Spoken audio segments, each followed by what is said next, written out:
Hello all, welcome back to நட்பவி diaries. இன்னைக்கு ஒரு குட்டி கதை பார்க்கலாமா? அருண் என்னும் 10 வயது சிறுவனுக்கு பட்டம் விடுவது என்றால் மிகவும் பிடிக்கும்.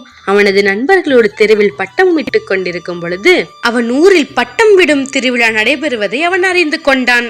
அதற்காக அவன் தனது பட்டத்தை தயார்படுத்தி கொண்டிருந்தான். பட்டத் திருவிழா கோலாகலமாக நடைபெற்று கொண்டிருந்தது. அதில் அருண் மிகச் சிறப்பாக பட்டம் விட்டு கொண்டிருந்தான். எதிர்பாராத விதமாக அங்கு வந்த சூரக்கத்து அருணின் பட்டத்தை சூறையாடியது. அதில் அருண் பட்டம் அருந்து கீழே விழுந்தது. மிகுந்த சோகத்திற்கு உள்ளான அருண் தமக்கு மட்டும் ஏன் இவ்வாறு நடக்கிறது என்று புலம்பிக் கொண்டே வீட்டிற்கு சென்றான்.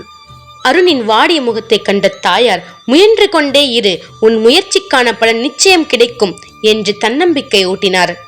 தாயாரின் அறிவுரையை கேட்ட அருண் மீண்டும் பட்டம் செய்ய தொடங்கினான்.